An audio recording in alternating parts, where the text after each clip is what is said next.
नमस्ते विद्यार्थी मित्रांनो, संस्कृती एज्युकेशन यूट्यूब चॅनलवरती तुमचं स्वागत आहे. आज आपण इयत्ता 5वी विषय मराठी मधला धडा 5वा मुंग्याच्या जगात या धड्याचा स्वाध्याय अभ्यासणार आहोत.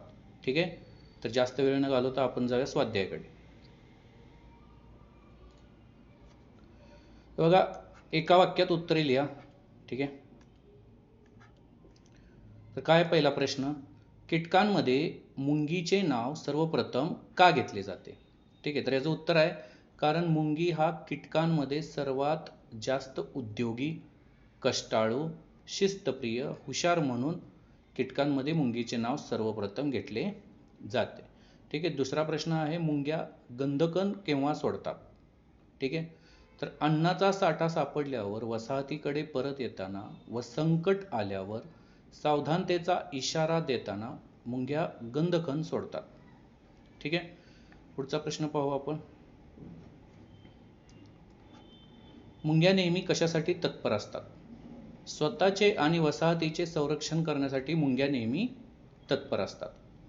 प्रश्न दुसरा पहा, मुंग्या स्वतःचे व वसाहतीचे संरक्षण कसे करतात?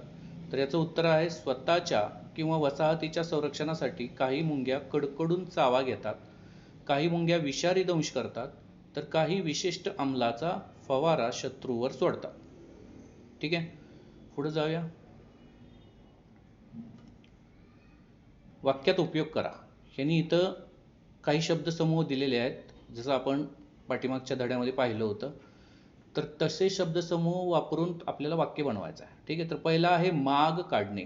तर याचं वाक्य बघा कसा उपयोग होतो, चोराचा माग काढत पोलीस जंगलात पोहोचले. माग काढणे म्हणजे पाठीमागे शोधत येणे. सावध करणे, डोंगरकड्यावर चढताना सरांनी सगळ्यांना सावध केले. ठीक आहे, त्यानंतर आहे फवारा सोडणे. गाडी धुण्यासाठी बाबांनी गाडीवर पाण्याचा फवारा सोडला. त्यानंतर आहे तत्पर असणे. तर याचं काय वाक्य होते बघा, दुसऱ्याला मदत करायला नेहमी तत्पर असावे, म्हणजे तयार असावे. पळ काढणे. तर याचं वाक्य काय होते बघा, पोलिसांची चाहूल लागताच चोरांनी पळ काढला. त्यानंतर आपण पुढचा प्रश्न पाहूया, तुमच्या शब्दात उत्तरे लिहा. आता पहिला प्रश्न काय आहे, माणसांना दंश करणारे मुंग्याप्रमाणे दुसरे कीटक कोणते? हे आता आपल्या शब्दात उत्तर द्यायचे. त्यांच्या दंशाचा माणसांवर काय परिणाम होतो? ठीक आहे, तर याचं उत्तर आहे, दंश करणारे कीटक डास, खेकडा, विंचू.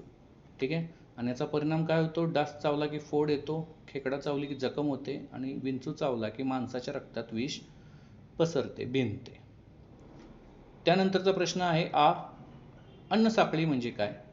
शिक्षकांकडून माहिती मिळवा आणि तुमच्या शब्दात लिहा. ठीक आहे, अन्न साखळी काय आहे याच्याबद्दल आपल्या शिक्षकांकडून माहिती घ्यायची आणि तुमच्या शब्दात लिहायचं आहे. तर मी काय केलेलं आहे बघा, इथं अन्नासाठी प्रत्येक सजीव दुसऱ्या सजीवावर अवलंबून असतो. ठीक आहे, त्यास अन्न साखळी म्हणतात. उदाहरणार्थ गवत, अळी, बेडूक, साप, घर. आता ह्याची अन्न साखळी कशी तयार होते बघा, पहिल्यांदा एक गवत आहे, या गवताला अळी खाते, या अळीला बेडूक खातो, ह्या बेडकाला साप खातो, आणि ह्या सापाला हे गरुड खाते, घार खाते. ठीक आहे, यालाच म्हणतात अन्न साखळी. पुढचा प्रश्न पाहूया आपण. मुंग्यांप्रमाणे अन्नसाठा करणारे आणि अन्नसाठा न करणारे कीटक व प्राणी यांची नावे लिहायची. ठीक आहे, ग्रंथालयात जाऊन पुस्तकातून माहिती मिळवा. म्हणजे तुमच्या शाळेत जे ग्रंथालय आहे तिथून जाऊन तुम्हाला हे अतिरिक्त माहिती, जास्त माहिती तुम्हाला शोधायची आहे. ठीक आहे, अन्नसाठा करणारे कीटक कुठले? मधमाशी आणि मुंगी. हे दोन कीटक असे आहेत की जे आपला अन्नाचा साठा करून ठेवतात.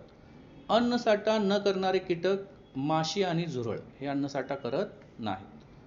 अन्नसाठा करणारे प्राणी उंट आणि माकड. अन्नसाठा न करणारे प्राणी वाघ आणि हत्ती.